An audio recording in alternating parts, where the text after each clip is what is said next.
Buenas noches. Buenas noches, ¿cómo están? ¿Pueden escucharme?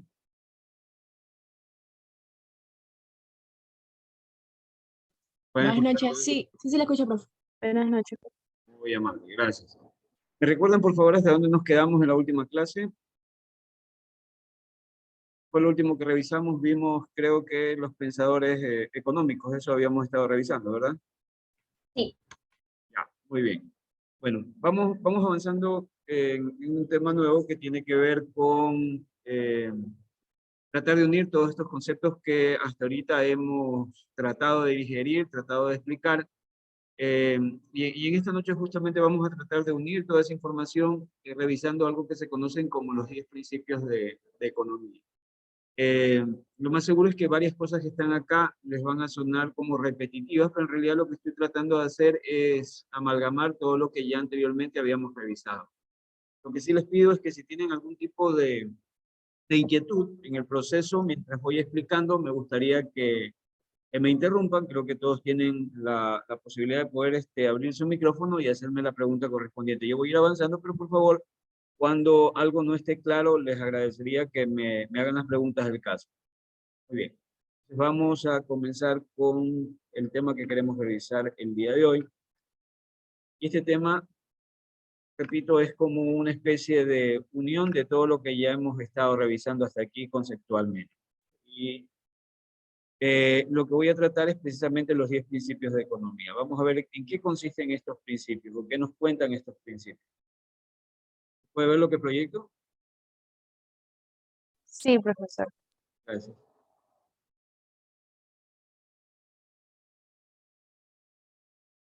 Bien, entonces, ¿en qué consisten estos 10 principios?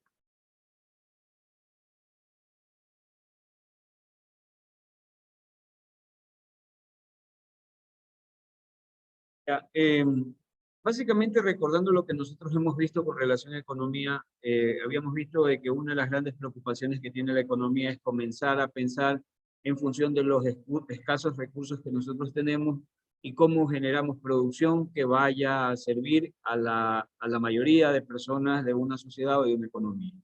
Entonces, dentro de eso, vamos a tomar decisiones o vamos a tratar de identificar, por ejemplo, quiénes van a trabajar.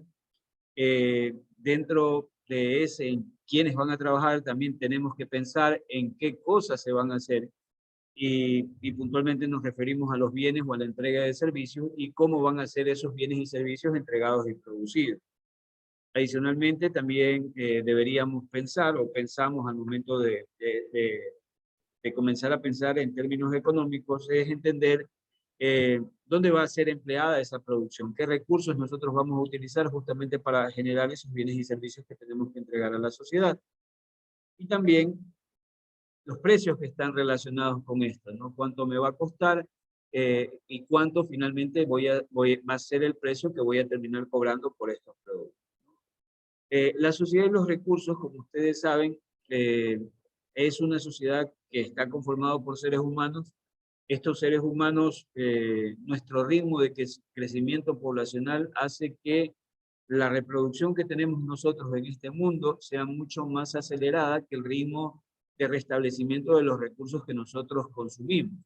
En cristiano lo que digo es que la forma en que crece nuestra población es un crecimiento más geométrico comparado con el crecimiento que tienen los recursos, el restablecimiento de los recursos, es básicamente un comportamiento lineal. Para los que recuerdan un poquito eso en cálculo, quiere decir de que nuestra población crece más rápido que la tasa en que se recuperan los recursos. La administración de estos recursos, de esta sociedad, es importante porque los recursos precisamente son escasos y es por ende que la economía toma como centro de atención el tratar de solventar inquietudes que salen alrededor o que se plantean alrededor de este manejo adecuado de recursos que obviamente son escasos. La escasez, la sociedad tiene recursos limitados y no puede producir todos los bienes y servicios deseados por la gente. Eso es lo que generalmente pasa. Y es otro concepto también de interés dentro de economía. Entonces, se presentan una serie de fenómenos, se presentan una serie de eventos, y para eso, para poder entender y poder explicar, generalmente nosotros enfocamos el aprendizaje de la economía a partir de 10 principios que debemos tener en mente para poder entender cómo se comporta la economía, cómo se comportan los mercados, y en función de eso levantar el razonamiento económico. Entonces, lo primero que voy a tratar de hacer es entender cómo tomamos nosotros decisiones, qué pasa al momento de tomar decisiones. Para eso vamos a relacionarlos con los primeros 4 principios. Entonces, me pregunto es cómo tomo decisiones, qué hago al momento de tomar decisiones. Bueno, el primer principio me hace referencia a que la gente se enfrenta a alternativas. Todos ustedes en algún momento han tomado una decisión y generalmente cuando se enfrentan a la toma de decisiones ustedes se podrán dar cuenta de que existe más de una alternativa que puedo tomar. Inclusive frente a una sola alternativa, yo tengo la alternativa también de no hacer nada. Entonces al momento de poder elegir sobre qué es lo que hago, puedo tener la alternativa de hacer algo o no hacer nada. E inclusive dentro de las opciones diferentes que se me presentan, puedo tener 1, 2, 3, 4, 5 alternativas.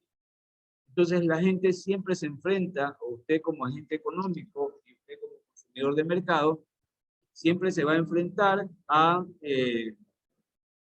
tomar decisiones y elegir entre diferentes alternativas que se les pueden presentar. Tengo una pregunta. ¿Ustedes pueden ver si estoy grabando? ¿Si les aparece que estoy grabando? Sí, sale. Sí, profesor. Sí. Sí, profe. Sí. Muy bien, gracias. Entonces, la primera cosa para entender cómo se toman las decisiones es entender de que al momento de ser sometidos a tomar decisiones, nosotros generalmente nos enfrentamos a alternativas. No puedo tomar esto de acá, puedo elegir entre diferentes opciones. Ahora, lo segundo es, o el segundo principio, hace referencia al costo de algo, a que el costo de algo es aquello a lo que se renuncia para poder obtener, ¿no? Tengo alternativas de elección, pero también debo entender de que al momento de elegir, el hecho de que elija algo implica un costo también para mí. Por ejemplo, para poderlo entender de mejor manera. Yo quiero ir al gimnasio, quiero mejorar mi estado físico y me interesa ir al gimnasio, ¿no? Entonces, yo tengo horas limitadas de sueño, en el día, ¿sí? Horas que yo voy a dedicar a trabajar, otras horas que lógicamente voy a tener para poder dormir. Si yo solamente paso trabajando y tengo las horas limitadas para dormir, la pregunta es de dónde me saco horas para poder ir al gimnasio, ¿no? Entonces me enfrento en primer lugar a la decisión, ¿no? ¿Qué alternativa tengo? ¿Voy al gimnasio o no voy? Si elijo ir al gimnasio, ¿qué es lo que va a suceder? Como tengo horas de trabajo, en las cuales paso en mi trabajo y tengo horas de sueño, lo más seguro es que si yo quiero ir al gimnasio no voy a dejar de trabajar, pero lo más probable es que lo que voy a hacer es tomar horas que pueden ser de mi sueño para poderme dedicar a hacer ejercicio, ¿no?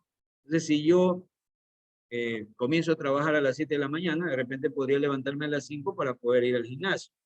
¿Qué es lo que estoy haciendo ahí? En ese caso estoy entendiendo esto, de que el costo de aquello, a lo que hay un costo implícito en aquello que se renuncia para poder obtenerlo, ¿no? Entonces, si yo elijo dormir menos para poder ir al gimnasio, el costo está en que yo obviamente voy a tener menos horas de sueño para poder hacer estas actividades deportivas.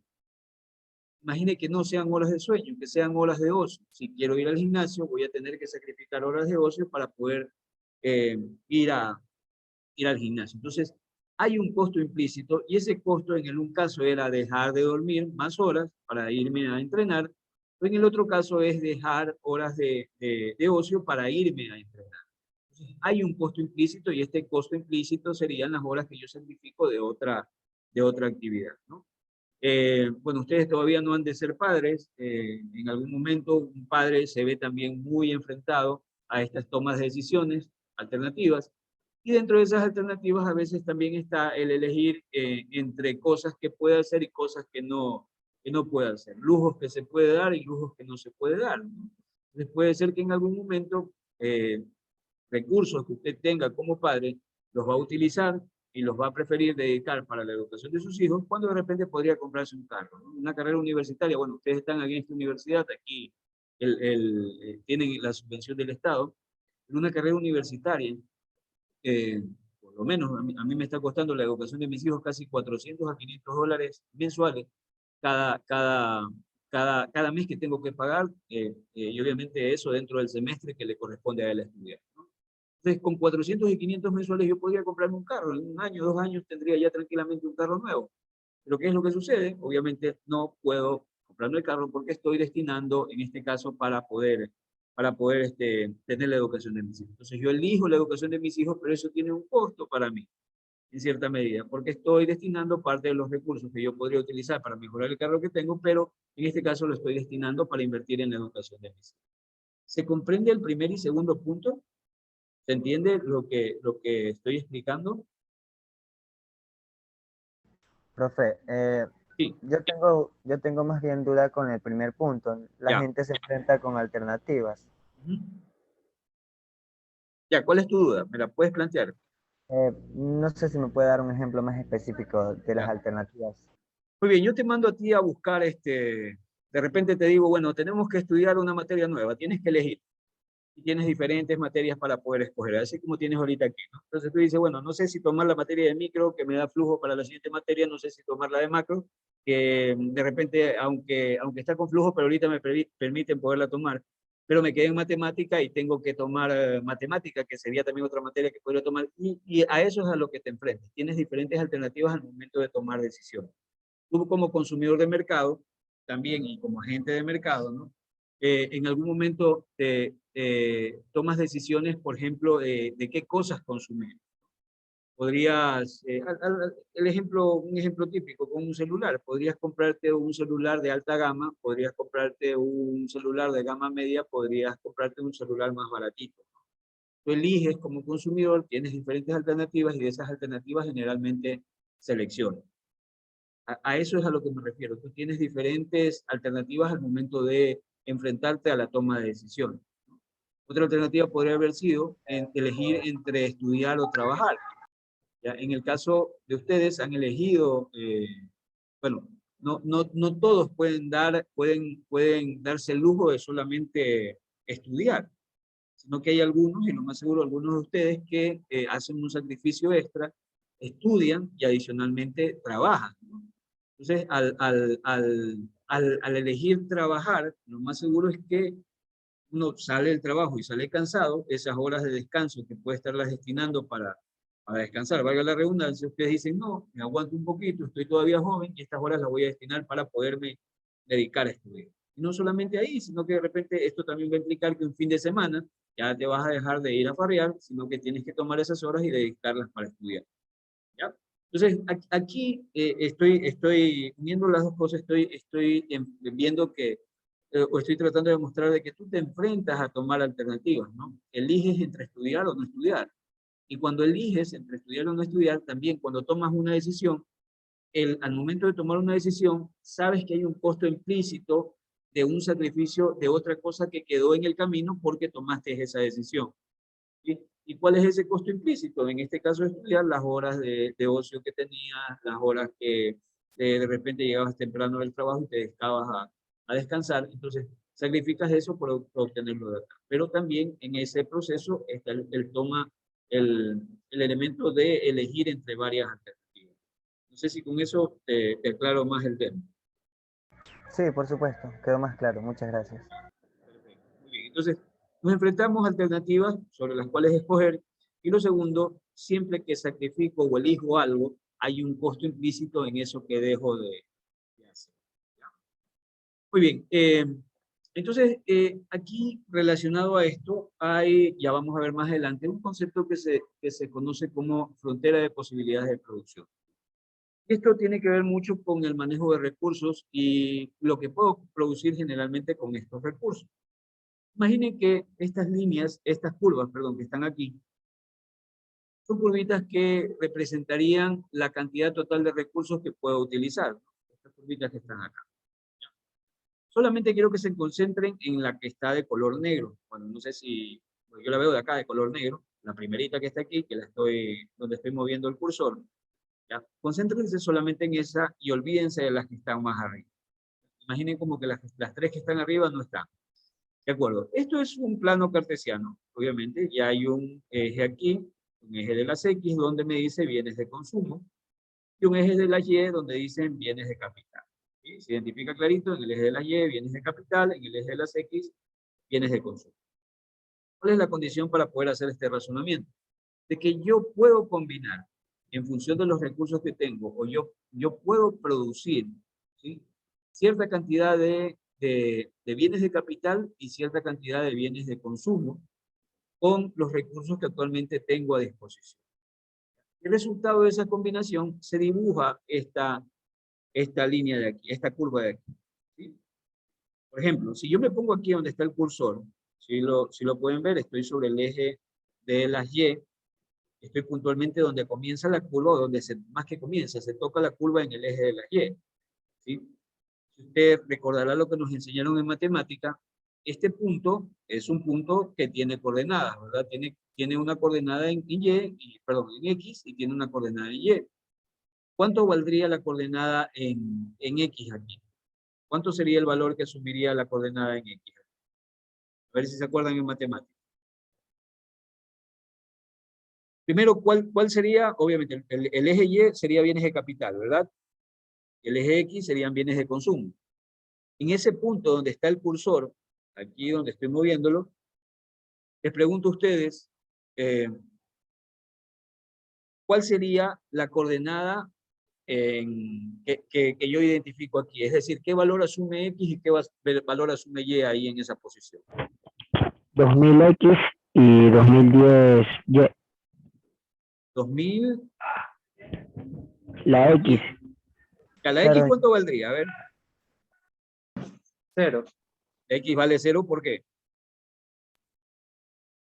porque está al inicio de la Muy bien, muy bien. ¿Se acuerdan de matemáticas? Perfecto. Y en matemáticas, justamente yo tendría ese punto sería el punto de coordenadas 0, un valor de bienes de capital que no lo sé, ahí no me lo especifica, pero sería 0, y el valor de bienes de capital que da en ese punto, ¿no? Entonces, lo que me está diciendo ahí en ese punto es que si yo tomo todos los recursos y solo me dedico a producir bienes de capital, se van a generar esa cantidad de bienes de capital, pero en este caso ya no generaría bienes de consumo. Porque bienes de consumo sería 0, porque estoy destinando todos los recursos a la producción de bienes de capital. Ahora, si yo me sitúo acá, en este punto, la película cambia, ¿verdad? Igualmente es un punto que tiene coordenadas X y Y. Aquí X sería una cantidad determinada de bienes de consumo. Pero Y, ¿qué valor asumiría? Y que serían bienes de capital, ¿qué valor asumiría ahí? Bajo el mismo razonamiento del punto anterior, ¿qué valor asumiría aquí bienes de capital? 0, y 0. No, a ver, sería bienes de consumo, 0, ¿verdad? Entonces, cierta cantidad de bienes de consumo y los bienes de capital serían 0. Es decir, que si tomo todos los recursos y me dedico a producir solamente bienes de consumo, voy a producir 0 cantidad de bienes de capital y una determinada cantidad de bienes de consumo, ¿ya? Eso simplemente trayendo el conocimiento que yo tengo de los puntos de los intersectos en una recta o en una curva, trayéndolo y complementándolo aquí en economía, ¿no? Entonces, identifiqué estos intersectos. Ahora, si yo me muevo hacia acá, si me muevo así en esta curva, lo que va a suceder es que obviamente los bienes de capital, los bienes de consumo aumentan o disminuyen. Si me muevo aquí, estoy aquí y me muevo hacia acá. ¿Qué va a pasar con los bienes de consumo? ¿Aumentan o disminuyen la cantidad? Por ejemplo, si me muevo aquí en Disminuyen. perfecto, disminuyen los bienes de consumo.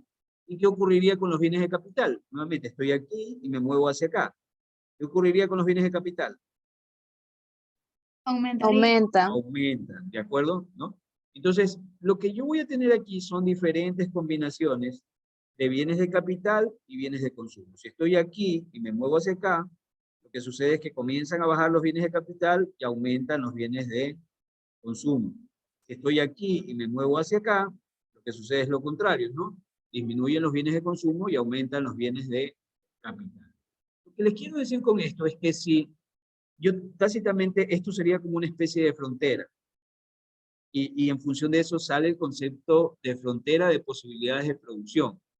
Es decir, con los recursos que tengo, lo máximo que puedo producir de la combinación de hacer este tipo de bienes y este de acá, va a ser justamente esta frontera. Cualquier número, o cualquier, perdón, no número, sino que cualquier punto que esté por aquí, debajo de la curva, va a ser un punto de ineficiencia. ¿Por qué? Porque yo tengo más recursos que podría utilizar, pero estoy produciendo menos de un bien y menos del otro. Repito, imagine que yo estoy aquí, mire, estoy en esta posición, ¿no? Entonces aquí voy a tener una cierta cantidad de bienes de capital y una cantidad de bienes y consumo, pero mi frontera está tácitamente arriba, en R. ¿Ya? O podría estar también hacia el otro lado, un poquito más hacia la derecha. Yo podría llegar a la frontera y ahí sacar el mayor provecho de los recursos que tengo. Pero ¿qué es lo que sucede? No lo estoy haciendo y estoy en este punto. Estoy siendo ineficiente porque a pesar de tener mayor disponibilidad de recursos, yo estoy produciendo menos de lo que puedo producir utilizando, por ende, menos recursos. ¿Me doy a entender? Cualquier punto por aquí abajo de esta curva son puntos de ineficiencia, ¿no? En esta zona yo estaría siendo un poco ineficiente porque estoy utilizando menos recursos para poder producir las combinaciones que me permiten. ¿Dónde sería eficiente? Estando en esta frontera de posibilidades de producción. ¿Sí? Y obviamente saltaría la pregunta, ¿qué pasaría si yo estoy por acá arriba? ¿Qué creen que pasaría si estoy por acá arriba? ¿Serían puntos posibles? ¿Qué opinarían? ¿Qué opinan, perdón? Si yo estuviera por acá, en esta zona de acá, si tengo la curva de fronteras de posibilidad de producción, que es esta, ¿qué pasaría si yo tengo un punto acá, por ejemplo, acá arriba? ¿Es un punto posible, sí o no? Recuerden que esa línea negra representa las combinaciones, mejor dicho, representa la cantidad de recursos, el uso total de la cantidad de recursos que yo tengo. Si yo paso esa línea, ¿qué sucedería? ¿Tendría recursos o no tendría? Sí, tendría.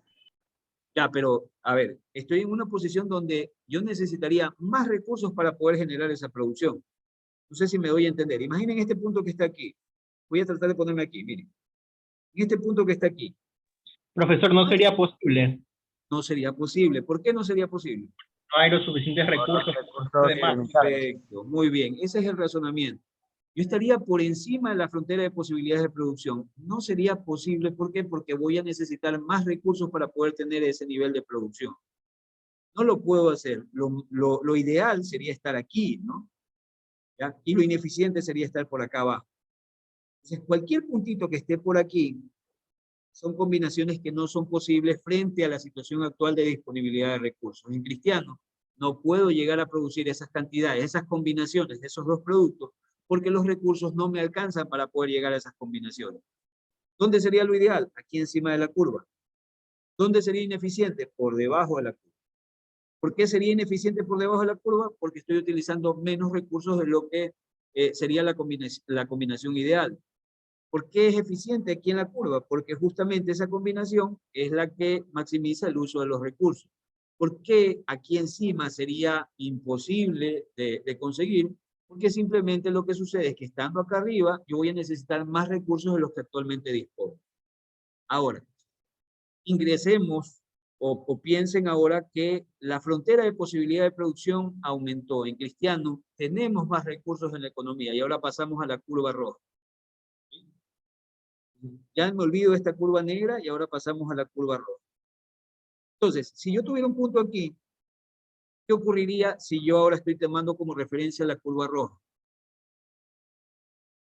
Fuera ineficiente. Sería ineficiente porque estoy produciendo menos o utilizando menos recursos de lo que me permite la economía para hacer combinaciones perfectas. ¿Dónde estaría la eficiencia? Justamente sobre la curva. ¿Y dónde habrían combinaciones imposibles? Por encima de esta curva.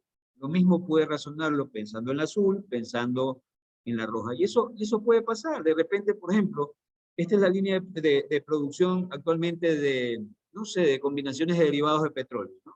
Entonces descubren un nuevo yacimiento que duplica nuestra capacidad de explotación de petróleo y pasamos esta curva negra a la de acá.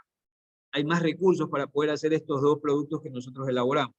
Entonces aumenta la frontera de posibilidades de producción y por ende la frontera se expande, se pone más arriba, ¿no? Si de repente por A o B descubrimos una tecnología que nos vuelve más eficiente y podemos aumentar, hacer un mayor un mejor uso de los recursos, inclusive eso nos permite aumentar la producción, podríamos llegar acá. ¿Sí? Entonces, ese es el concepto que quiero transmitirles. O sea, esto también es uno de los modelos. Más adelante van a ver que es uno de los modelos que generalmente son de los primeros, que tienen primera explicación de economía y que son los más representativos o más conocidos dentro del concepto económico. ¿Se comprende lo que dije? ¿Alguien que quiera hacerme una pregunta con relación a esto? Igual más adelantito les voy a explicar algo más. Sino que hasta aquí quiero saber si pudieron captar lo que estaba mencionando. ¿Alguien de repente se quedó en la jugada? ¿Nadie? No los estoy viendo, así que por favor hablen porque ahorita lo que veo es la presentación, entonces no puedo ver sus rostros, o sus cámaras, perdón, sus imágenes y no puedo saber quién necesita. Si alguien desea que le explique, por favor dígame, hable para poderle ayudar.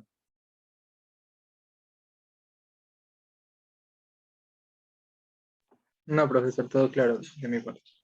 Muy bien, entonces tenemos este concepto de frontera de posibilidades de producción, ¿no? Igual aquí en este ejemplo, ustedes pueden ver que nos enfrentamos a la selección de alternativas. Esas alternativas serían las posibles combinaciones que yo puedo tomar. Produzco más de uno, produzco más de otro, ¿no? ¿Sí? Y también tenemos aquí implícito el concepto del costo. El hecho de producir bienes de capital implica que voy a sacrificar bienes de consumo. Entonces, si quiero producir más bienes de capital, eso quiere decir que voy a producir menos bienes de consumo. Ese es el costo que hay. Pero si quiero tener más bienes de consumo, lo que va a suceder es que el sacrificio va a estar en bienes de capital. Entonces, al moverme en esta curva, si me muevo hacia acá, ¿sí?, voy a sacrificar bienes de capital para poder producir más bienes de consumo. Si me muevo así, lo que va a ocurrir es lo contrario. Voy a sacrificar bienes de consumo para producir más bienes de capital. Entonces, los dos conceptos están implícitos aquí.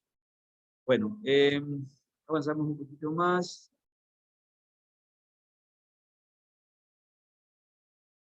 3. Las personas racionales piensan en términos marginales. ¿Qué implica este término de marginalidad? ¿Ya?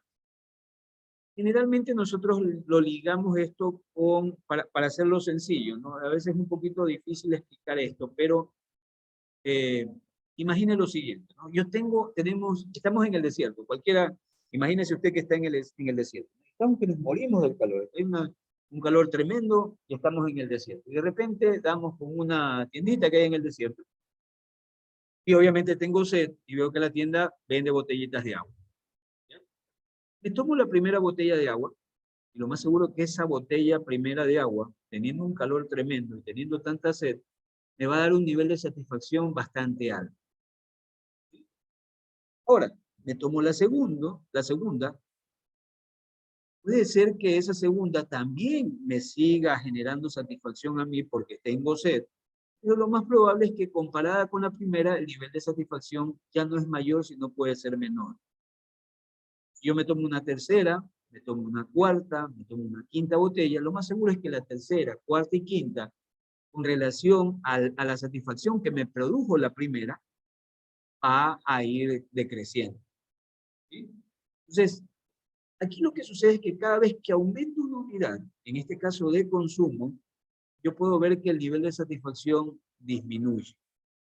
Y llegará un momento en que voy a agregar una unidad más y lo más probable es que el nivel de satisfacción sea el mínimo o simplemente ya no tenga satisfacción de consumir. Imagine que está comiendo hamburguesas, ¿no? O cangrejos, ya, listo. ¿Cuántos cangrejos se comen generalmente una persona? ¿Qué serán? 5, 3, 4. Bueno, imagine que usted se come 3 cangrejos y con eso queda de 1000 maravillas. ¿Ya? Pero lo más seguro es que si ya usted le ponen 6 cangrejos, usted va a quererse comer el sexto cangrejo, lo más seguro es que va a decir, no, ya no, estoy saciado, no quiero. Y una unidad adicional no le generaría más bien ningún nivel de satisfacción, sino más bien le generaría hasta aversión al consumir. Podría ser un sentimiento o un evento negativo a lo que anteriormente se generaba. No sé si me explico. El hecho de consumir una unidad adicional puede hacer de que aumente el costo, aumente el ingreso, ¿sí? Puede ser que aumente el nivel de utilidad, puede ser que aumente el nivel de satisfacción. Entonces, el hecho de tomar una unidad adicional genera ese evento que se conoce como un costo, un ingreso, una utilidad o un nivel de satisfacción marginal. Está al margen en el sentido de que es lo adicional que me genera el hecho de consumir una unidad más de algo. ¿Ya? Entonces, las personas racionales generalmente piensan en términos marginales. Es decir, que nosotros cada vez que compramos algo, lo vemos en términos marginales. Si yo me voy a comprar ropa, puede ser que comprarme un pantalón me da satisfacción porque al final ando con los pantalones ya rotos. Comprar dos a la final chévere porque ya tengo al menos para uno utilizar los 3 días a la semana y el otro 3 días más. Si me compro 3 puede ser que ya, bueno, como elección adicional podría ser, pero tranquilamente pudiera vivir con los dos. Pero ya comprarme 4 o 5, lo más seguro es que esas unidades adicionales ya no me generan el mismo nivel de satisfacción. En el caso de costos, por ejemplo, usted está produciendo algo y de repente imagine que yo necesito, y este concepto luego se liga con el tema de economías de escala, ¿no? Entonces, puede ser que, por ejemplo, yo me dedique a hacer pizzas, ¿ya? Y de repente le pongo un tomate solamente para hacer la ensalada, la pasta de la pizza.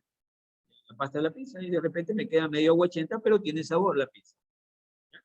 Pero me cuesta en ese momento un solo tomate. De repente yo digo, bueno, queda muy aguachenta, queda media pálida esta pizza, así que hay que meterle otro tomate para hacer la pasta, ¿no? Entonces le meto otro tomate. ¿Ya? Pero ahí, en cambio, ya ahí implica de que el costo está aumentando en ese caso. Ya no me cuesta, o sea, producir esa pizza, si la veo como un negocio, producirla ya me va a costar un poquito más, ¿no? Pero ya sería algo, el costo marginal que se estaría generando. Por ejemplo, la pizza perfecta, no sé, me invento, que implique 3 tomates. Esa sería la pizza perfecta familiar que yo haga, solamente la puedo hacer con 3 tomates. Pero ya al agregarle el cuarto, el costo como que sube, y al agregarle el quinto o el sexto, por más que me guste el tomate, pero ya desde la perspectiva de la producción, ya no me sería tan atractivo porque me va a costar más la producción, ¿sí? Entonces, este concepto de marginalidad también lo puedo ligar al tema de costo. Cada vez que yo produzca algo, puede ser que al agregar una unidad adicional, los costos en lugar de disminuir, más bien comienzan a aumentar. En ese momento es cuando yo tengo que tomar una decisión, pero habrá un punto donde el costo alcance su nivel más bajo, y es precisamente ahí donde yo debería dedicarme a producir. Y ese concepto se traslada al tema de economías de escala. Lo mismo ocurre con el ingreso, ¿no?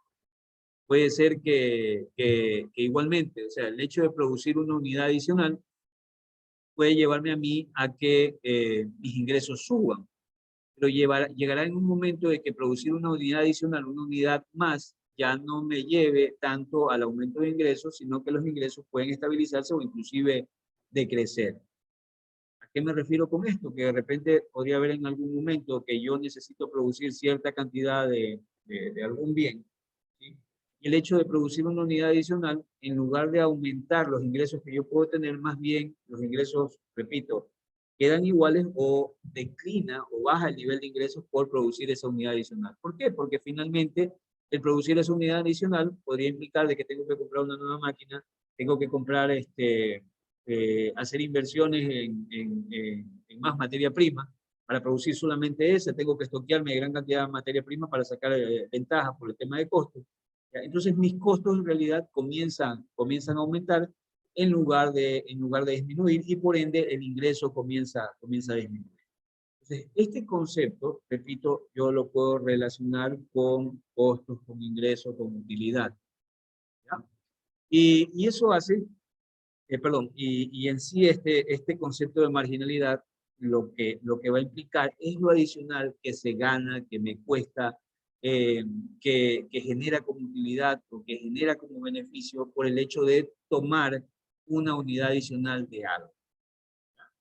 Eso es el concepto de marginalidad. Igual van a verlo más adelante, así que tranquilos si es que no me capta tanto la idea por el momento. Vamos a verlo más adelante, ¿ya? Bueno, 3. Las personas piensan en términos marginales. 4, las personas responden a incentivos.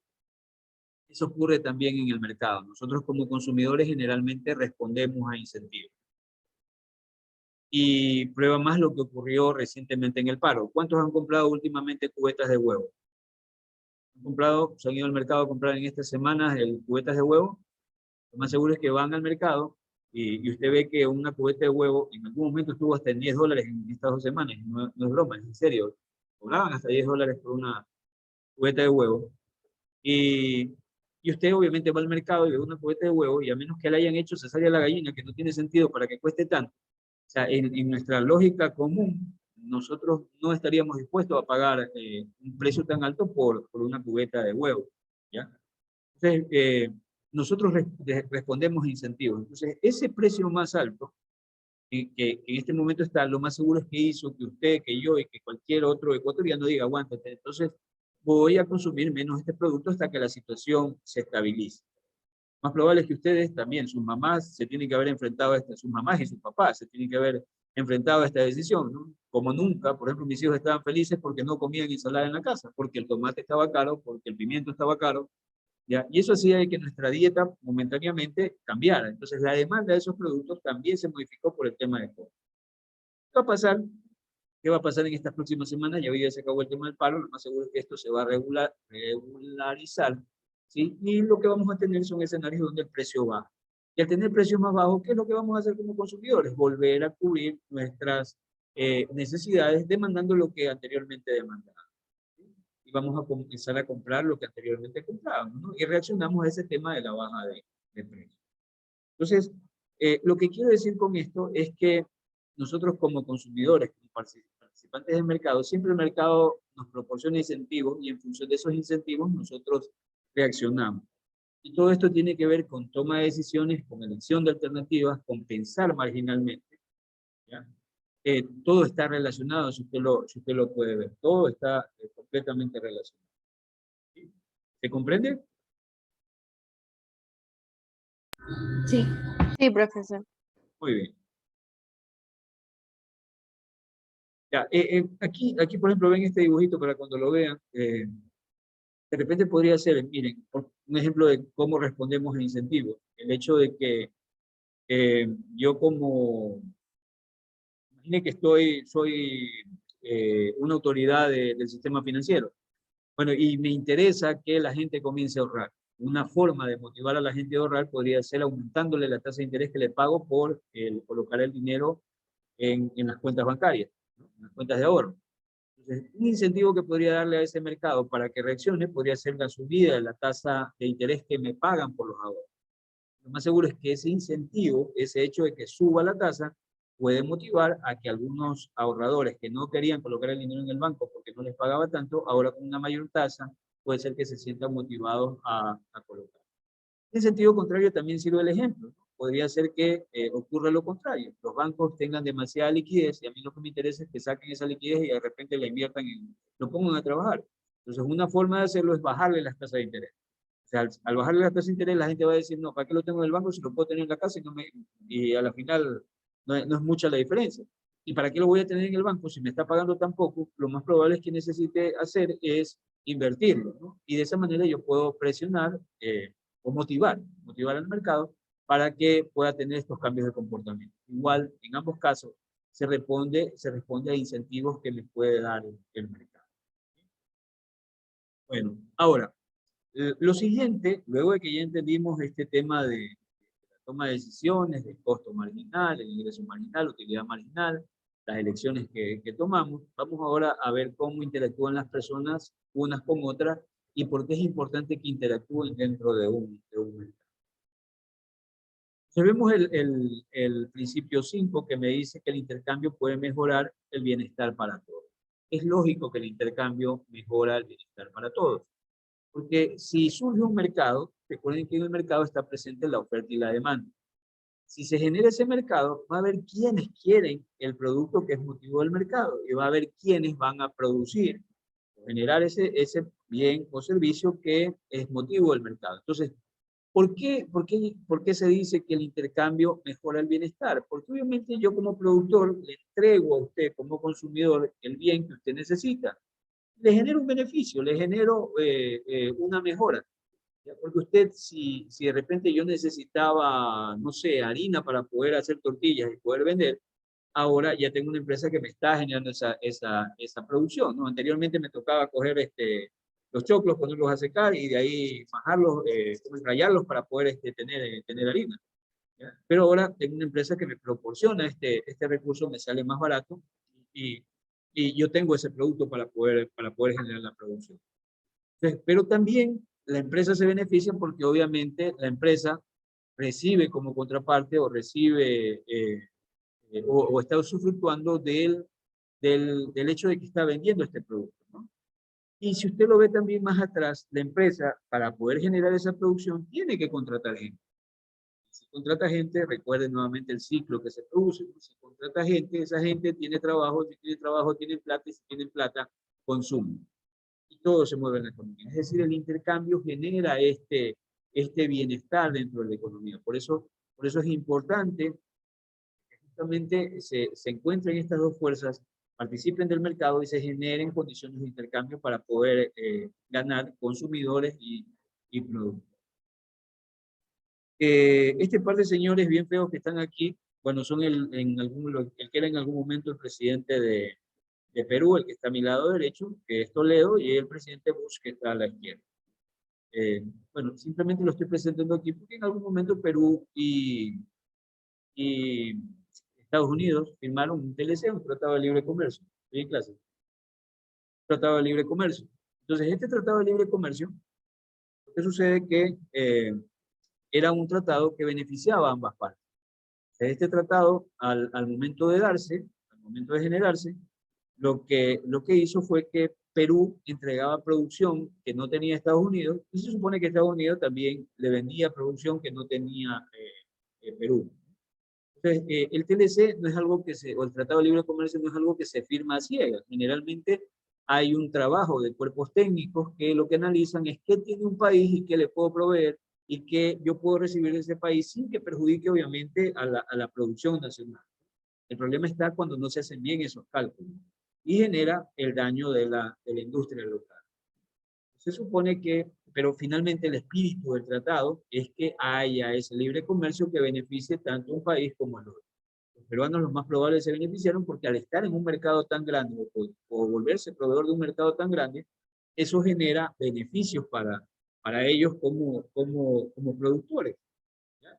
Los americanos también no desmerecen el mercado peruano, pero también el hecho de que ellos pueden conseguir de repente productos primarios, commodities, que ellos necesitan en sus empresas para poder generar producción y entregar al mundo.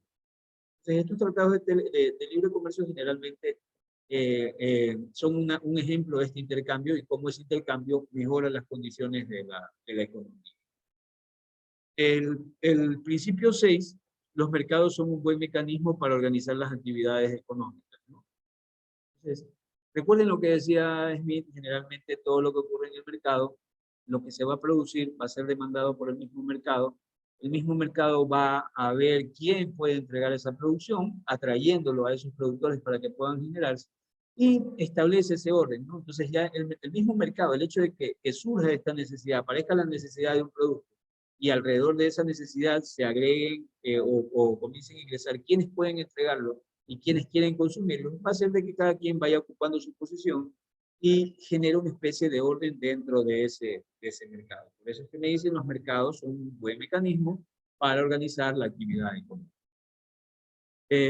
7, el Estado puede mejorar los resultados del mercado. Este punto es interesante porque Smith nos decía que en cierta medida no era bueno tanto la participación del mercado, perdón, del Estado, ¿no? Y finalmente, en nuestra actualidad, nosotros podemos ver de que a veces sí hay ciertos momentos en que es interesante que participe el mercado.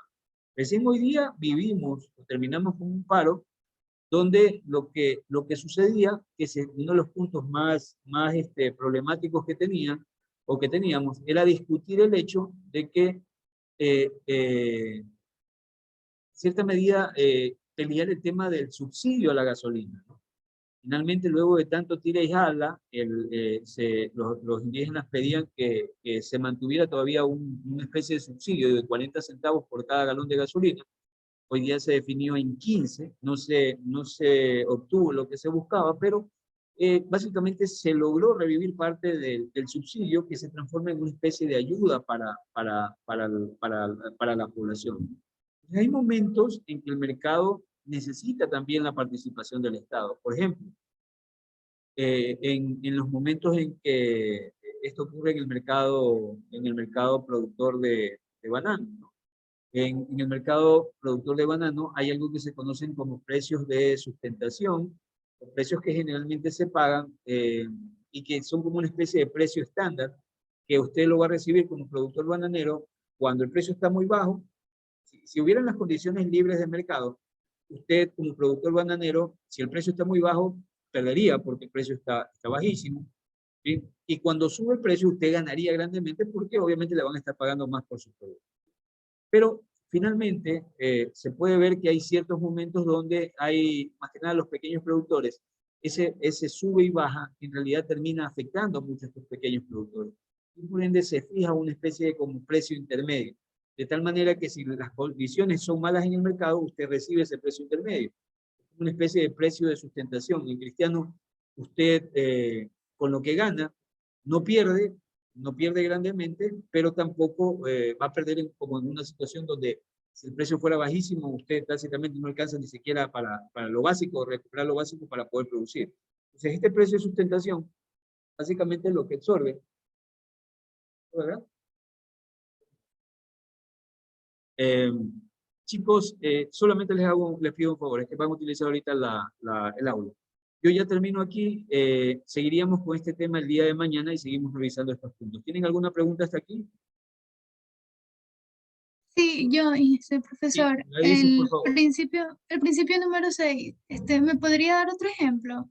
Ya. No me quedó muy claro. Los Gracias. mercados son un buen mecanismo para organizar la economía. Ese hecho de que el mismo mercado se regula, permite de que la actividad económica surja.